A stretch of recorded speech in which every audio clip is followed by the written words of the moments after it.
Hello and welcome to At the Leadership Table with retired Major General Jim Hoyer. Oftentimes people hear the word leader and they think only of political leaders, but leaders come in many forms, and that's worth exploring.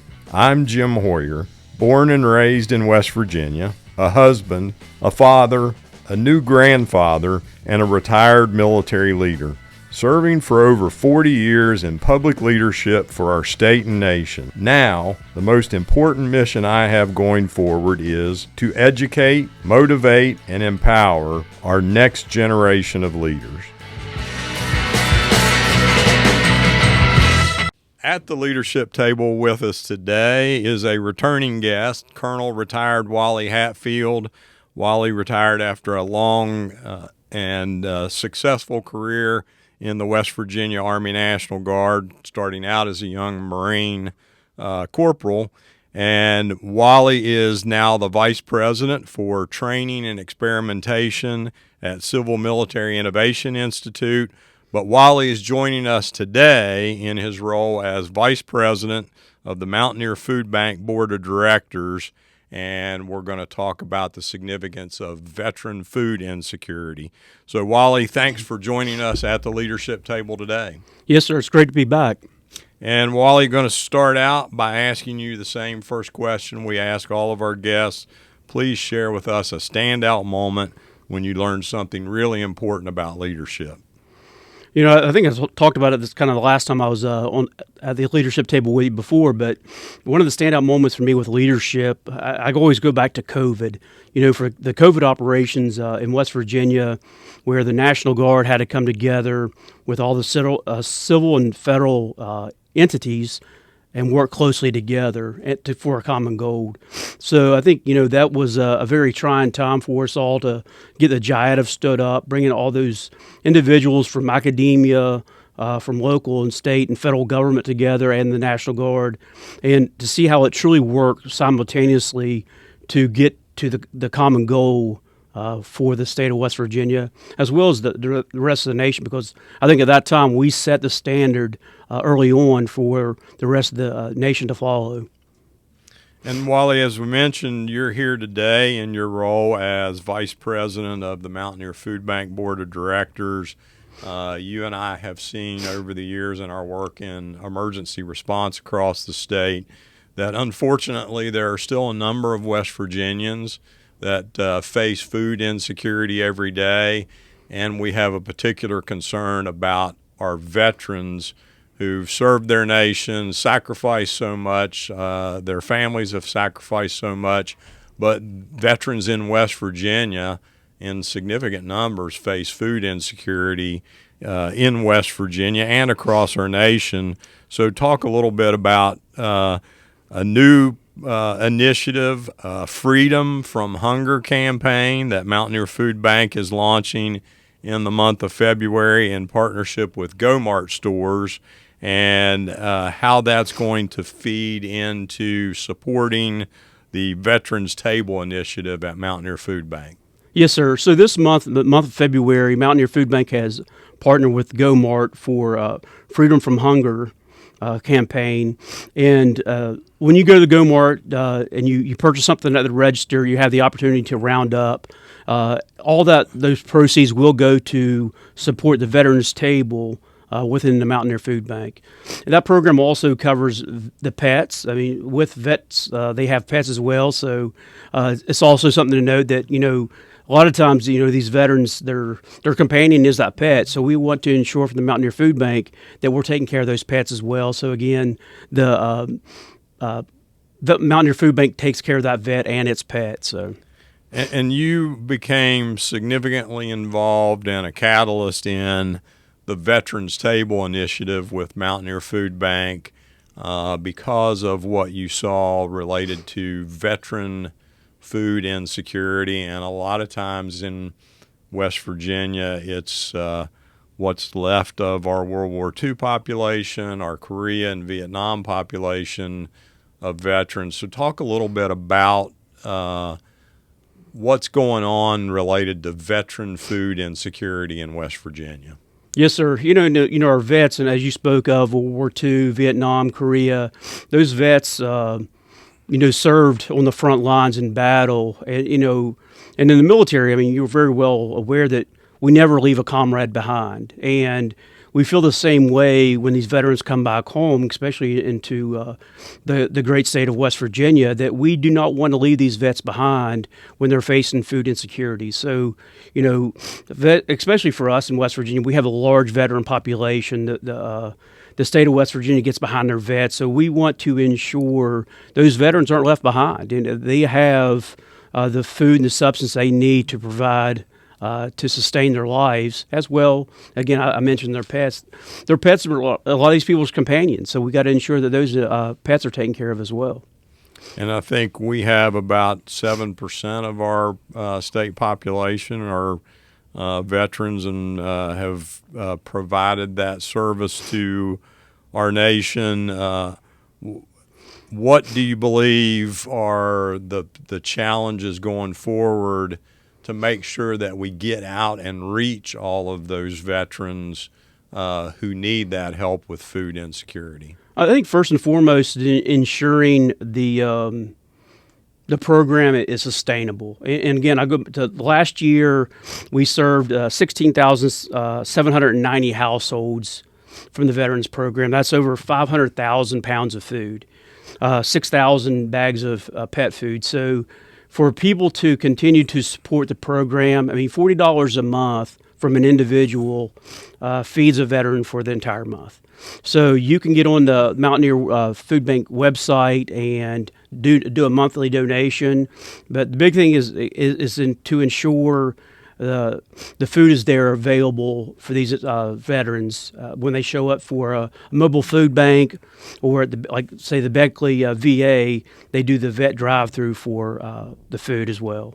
So we talk on this podcast about the importance of community-based leadership, and that's the key to our success as a state and a nation. But just to reinforce to folks, part of what we got to do in community leadership is address important problems that exist. And Wally, make sure I'm correct, is over 16,000 veteran households in West Virginia face food insecurity that we know of today. And last year, you supplied over 500,000 pounds of food to address those 16,000 households. And those households may include a veteran and a family member, or a veteran and a pet as well. So that's a pretty significant number for us in West Virginia that we know of, correct? That is correct, sir. Yeah, over 16,000 households last year that was serviced, and over 500,000 pounds of food. So, and again, I mean, and that, as you know, when we saw the government shut down, those numbers increased because those subsistence are not coming in. So again, you start to see those spikes, and at that point, a lot of the times the shelves in the Mountaineer Food Bank, go bare, and then you got to resupply those and to meet the end states. And can you talk a little bit about how veterans may tend to be a harder population to serve, because veterans tend to be very proud and won't ask for support? And what are some of the things that our listeners can do to help, whether it's Mountaineer Food Bank or Facing Hunger or the food pantries, to identify veterans in their community that they believe are in need, and how do they make that connection to support them? Yeah, like you said, one of the big things that as a service member, one of the key foundations is selfless service. A lot of these veterans care more about others than themselves. So, as you said, they're very proud people, and at times it's like right now we're in the very cold season of West Virginia. It's getting out and checking on your neighbor. Same thing with these vets. You get out and sometimes you got to check on them to ensure that they have food, or if they have water, their pet's taken care of. But if you see that there's a shortfall there, or someone's in need, step up and help them. It doesn't stop with the vets. I know we're speaking about the vets here, but even throughout the entire state of West Virginia, the food insecurity is real in West Virginia. When you look at when you're at a mobile drive-through food bank or food pantry, and you see these young children, the parents, the need is real in West Virginia. And the good thing is we're talking about veterans today, but the need is truly real in West Virginia across the spectrum of, the elderly, the children, and the vets. And you've been a leader in the development of a STEM program called Illume that started out in Clay County, is expanding into other counties, and in the last couple of internship classes that you've run in that program, over 40% of the young people in that internship program were being raised by a grandparent. So talk a little bit how that comes into play with food banks helping that older generation of grandparents who are probably on a fixed income, who are also raising a generation because of challenges that have occurred many times related to the drug epidemic. Yes, and like you said, the drug epidemic has really created a lot of stressors in West Virginia and again across the nation. But when those stressors bring children into the grandparents' home, and a lot of these grandparents are on a fixed income. They're drawing Social Security, which even as you look at our older population, they've got to make hard decisions. Do they buy their formulary? Do they pay their electric bill? Or do they buy food? So now you add stress into they're raising their children's children. Now that $1,000 they're getting from Social Security now has got to be stretched further. So again, having the ability from a Mountaineer Food Bank or Facing Hunger entity there, nonprofit entity that's supporting these people, is extremely beneficial because a lot of times that's where they're getting their meals from. That's where they're getting their food from. So, the other good thing is you mentioned Clay County. Clay County also has what the Mountaineer Food Bank put in place, the Extra Mile program. So they box up food. The bus drivers take it out to rural communities in Clay, and these children have food over the weekend because, again, if they're not getting food at the school, a lot of times they're not eating. So. And again, some of our listeners come from areas in the state that are doing pretty well economically. So again, I think it's important to point out that we have fellow West Virginians in other parts of the state who rely on this support to make sure that they can take care of, in some cases, grandchildren that they're raising. So, Wally, is there a particular story related to your work with the Veterans Table Initiative about a veteran or a family that's kind of sticks with you that you can tell our listeners about?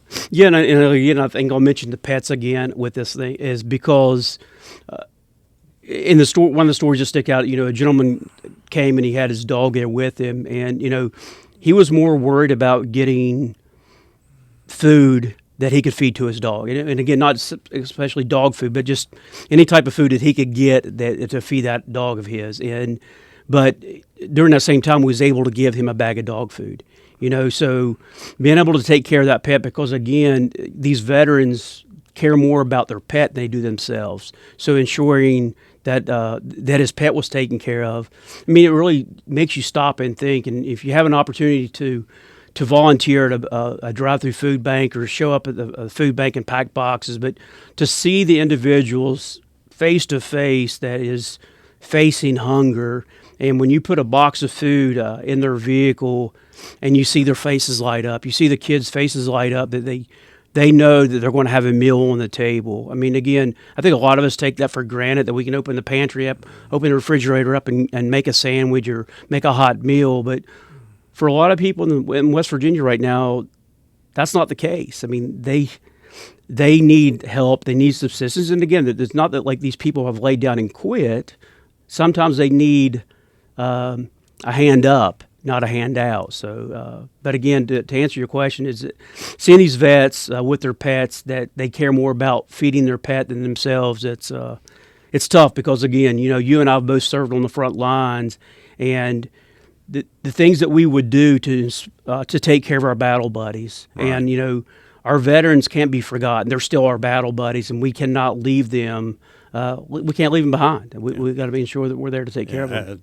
it's going to define who we are as a state and a country as to how we deal with this and how we take care of those who have given so much in service. So February is a big month to try to address part of this issue related to Mountaineer Food Bank's effort and the Freedom for Hunger campaign this February that we mentioned. How do our listeners get involved in that? There are go-marts all over the state of West Virginia. So tell our listeners how they get involved and how they can, just by making a stop at a go-mart, make a difference in a veteran's life. Yes, sir. This entire month, like I said, if you go into go-mart, you purchase something, round up, because all those cents are going to make a difference. Those cents will add up to $1. Those dollars are going to add up to hundreds of dollars, which again goes into feeding these veterans. And again,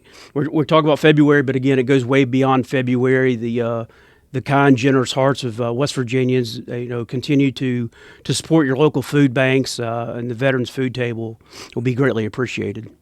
So, Wally, you're a tremendous asset and advocate for the state of West Virginia, for the nation. I can't thank you for the work that you've done, your service, both in uniform and now continuing to serve out of uniform, whether it's building economic opportunities with CMI2, particularly in rural communities, but also the volunteer work that you do with taking care of our veterans and families through your work with the food bank. But most importantly, I appreciate your friendship and the brotherhood that we have together. I guess much younger brother, but I greatly appreciate what you do for our state and for our nation, and thank you for joining us at the leadership table.